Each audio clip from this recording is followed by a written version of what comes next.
প্ৰথমতে সকলোকে নমস্কাৰ জনাইছোঁ, লগতে স্বাগতম জনাইছোঁ মোৰ চেনেলৰ অন্য এটা ভিডিঅ'লৈ। আজিও লৈ আহিছোঁ টেষ্টি চিকেন ৰেচিপি। কেনেধৰণে বনাম প্ৰথমৰ পৰা শেষলৈকে চাব। একেবাৰে ইজি ৰেচিপি দেই। এতিয়া যিহেতু বহুতে মোক বিচাৰিয়ে আছিলে চিকেনৰ ইজি ৰেচিপি এটা লাগে। এইবিলাক আকৌ বিভিন্ন ধৰণৰ শাক পাচলি কাটি থোৱা আছে। এতিয়া মানে বনাবলৈ আৰম্ভ কৰিছোঁ আৰু লগতে অকণমান কেমেৰাত বন্দী কৰি আপোনালোকলৈ এনেধৰণে আগবঢ়াই দিছোঁ। আপোনালোকে চাওক, চাই নিশ্চয় ভালেই পাব।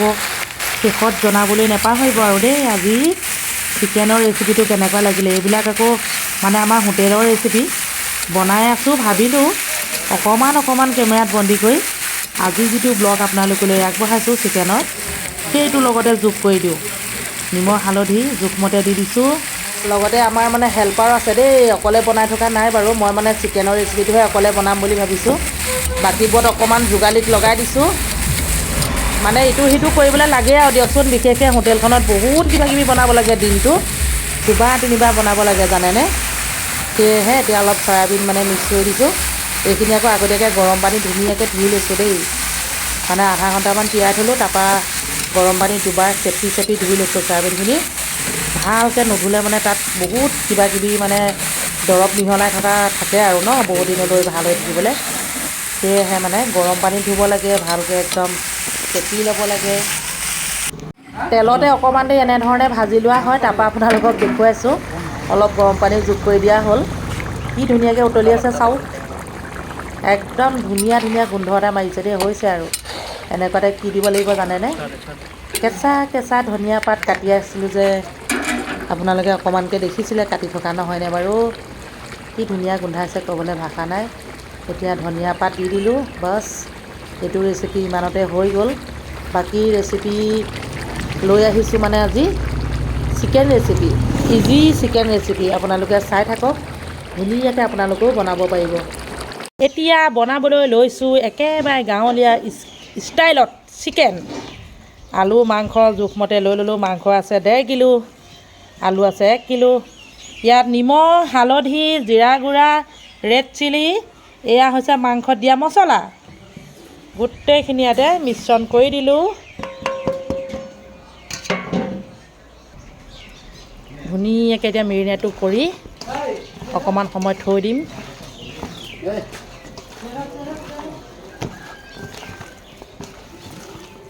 মাংসৰ গোন্ধ পাই দেখিছেনে, চাই আছে একদম। সেইকাৰণে আমি ওপৰত থওঁ বস্তুবিলাক যে, এই বিছনাখনলৈ সি উঠিব নোৱাৰে।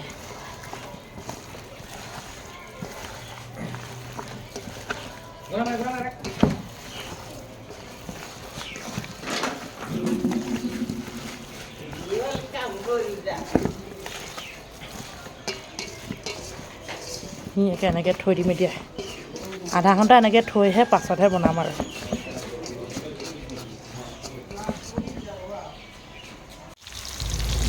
সৰিয়হৰ তেল গৰম হোৱাৰ লগে লগে যোগ কৰি দিলোঁ পিঁয়াজ আৰু তেজপাত দুখিলা। অকণমান ৰঙচুৱা হ'বলৈ দিছোঁ। আজি যিটো পদ্ধতি আপোনালোকক দেখুৱাইছোঁ তেনেই সহজ পদ্ধতি, আপোনালোকেও বনাব পাৰিব। লগতে সহজ পদ্ধতিতে বনোৱা মাংস মানে চিকেন, চিম্পুল চিকেন। বহুতে মোক অনুৰোধ কৰিয়ে আছিলে যে চিম্পুল চিকেন ৰেচিপি এটা দিব, সেয়েহে চিম্পুল চিকেন ৰেচিপি আজি আপোনালোকলৈ আগবঢ়াইছোঁ। তেনেই সাধাৰণভাৱে বনাইছোঁ, কিন্তু সোৱাদ বহুত ধুনীয়া হ'ব আৰু আমাৰ স্বাস্থ্যৰ বাবে একো বেয়া নহয়। চাওক আপোনালোকে, এয়া বনাই আছোঁ। খালি প্ৰথমতে নিমখ হালধি মছলা সকলোখিনি সানি ল'লোঁ। এতিয়া মই নিমখ হালধি মছলা একোৱেই নিদিওঁ, ভাজিহে থাকিম। যিমান পাৰোঁ সুন্দৰকৈ ভাজি ল'ম আৰু এইটোৱেই খাই ভাল লাগিব। মানে প্ৰথমতে ধুনীয়াকৈ ভাজি ল'ব লাগিব, তাৰপাছতহে আপোনালোকে পানী যোগ কৰে নকৰে নিজৰ ওপৰত ডিপেণ্ড কৰিব। তলত ধৰিবলৈ একেবাৰে নিদিব। কেৰাহীত যদি ধৰি যায় তেতিয়াহ'লে গোন্ধাব, পুৰা গোন্ধাব। এয়া চাওক, মানে ধোঁৱা গোন্ধাব আৰু। মোৰ হাত বিষাই গৈছেগৈ, তথাপিতো মই ভাজিয়ে আছোঁ। এয়া 50% সিজি গ'ল দেই। 50 মানে 80% সিজিলে আৰু 20%হে আছে। এতিয়া এনেকুৱাতে খাওঁ বুলিলে খাব পৰা হৈ গ'ল। আলুখিনিও ধুনীয়াকৈ সিজি গ'ল, মাংসও সিজি গ'ল। এতিয়া মই কি কৰিম আপোনালোকে চাই থাকক। ইয়াত আৰু এবিধ মছলা দিবলৈ আছে, সেয়া আপোনালোকে কি জানেনে, আদা নহৰু জলকীয়া এইয়া খুন্দনাত খুন্দি দি দিলোঁ। চিম্পুলকৈ বনাইছোঁ সেয়েহে আদা নহৰুটো অকণমান দেৰিকৈ দিছোঁ। মই আগতীয়াকৈ আদা নহৰু নিদিওঁ বাৰু, দেৰিকৈ দিছোঁ। এতিয়া আৰু অকণমান সময় ভাজি দিম, কেঁচা কেঁচা গোন্ধটো যাব আৰু আদা নহৰুবিলাকৰ। এইটো কিন্তু হোটেলৰ ৰেচিপিহে দেই ৰাইজসকল, আপোনালোকে আকৌ নাভাবিব ঘৰতে খাবলৈ বনাইছোঁ বুলি, মানে হোটেলৰ বাবে বনাইছোঁ। এতিয়া মই গৰম পানী অলপ যোগ কৰিব লাগিব। এয়া চাওক ধুনীয়াকৈ হৈ আহিছে, গৰম পানী যোগ কৰি দিলোঁ।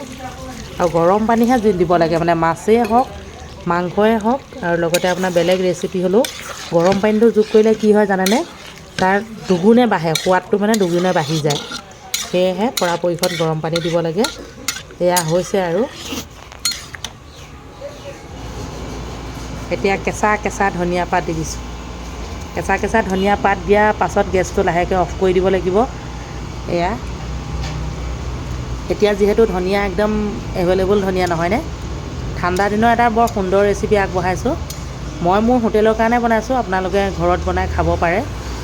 একেবাৰে সাধাৰণ, আৰু কিছুমান মছলা আপোনালোকে নিদিওঁ বুলিলেও পাৰে। সকলো মছলা দিবই লাগিব যে কিনো কথা আছে ন। চাওক কালাৰ কেনেকুৱা লাগিছে চাওক, আৰু সোৱাদটো হ'বই, সেইটো আপোনালোকে গম পাইছেই। শেষত এতিয়া মোৰ ভাতৰ থালিখন চাওক, দুপৰীয়া ভাত সাজ দেই। এয়া আলু বুট ফ্ৰেঞ্চবিন নহৰু জলকীয়া, এইটো মিক্স চব্জি। এইটো ৰেচিপি ইতিমধ্যে শ্বেয়াৰ কৰিছোঁ, আপোনালোকে চাবলৈ পাব। দুনমন শাক ভাজি, ভাত।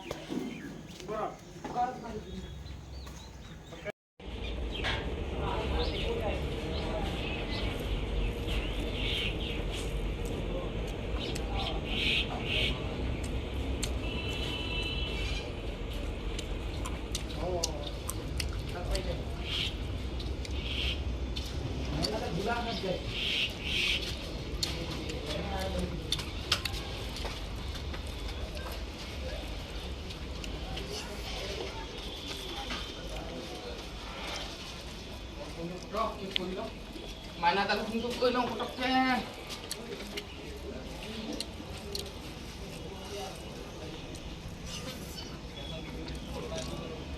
চব্জি বেছি ভাত কম।